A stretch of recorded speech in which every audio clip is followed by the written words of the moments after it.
When we reflect on the difficulty of changing basic human nature and overcoming the general habits and patterns of universal nature expressing itself in us, we may easily recognize that none of the characteristic powers of mind, life, or body will be sufficient to accomplish real and lasting change. The question arises as to whether real change can be effected.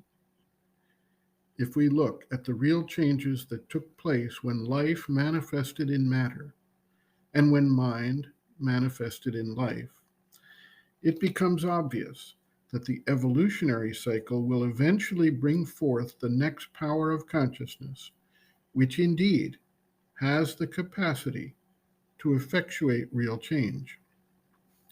The next question then is how we go about preparing ourselves as conscious participants in a speeded up evolutionary process to aid in this manifestation.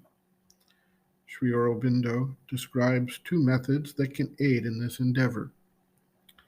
Sri Aurobindo writes, quote, "There are two ways to meet all that.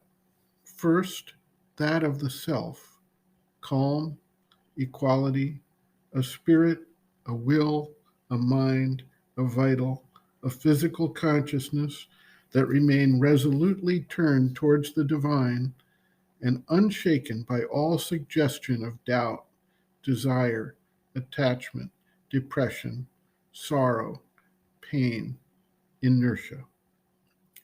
This is possible when the inner being awakens, when one becomes conscious of the self, of the inner mind, the inner vital, the inner physical, for that can more easily attune itself to the divine will.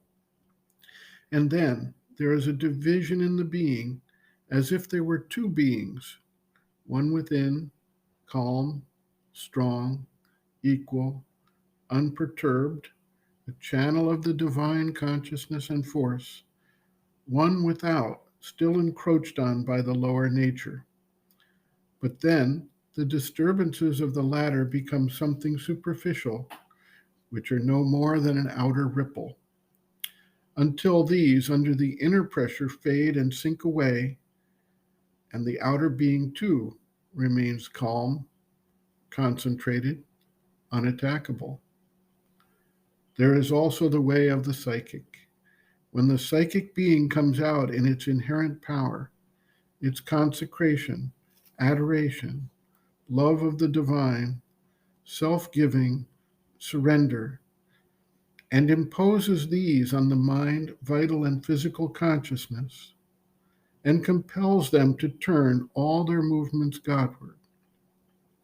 If the psychic is strong and master throughout, then there is no or little subjective suffering, and the objective cannot affect either the soul or the other parts of the consciousness. The way is sunlit, and a great joy and sweetness are the note of the whole sadhana. As for the outer attacks and adverse circumstances, that depends on the action of the force transforming the relations of the being with the outer nature. As the victory of the force proceeds, they will be eliminated. But however long they last, they cannot impede the sadhana, for then even adverse things and happenings become a means for its advance and for the growth of the spirit. End quote. Reference Sri Aurobindo, Integral Yoga, Sri Aurobindo's Teaching and Method of Practice, Chapter 10, Difficulties in Transforming the Nature, the Resistance of the Nature, pages 271 to 273.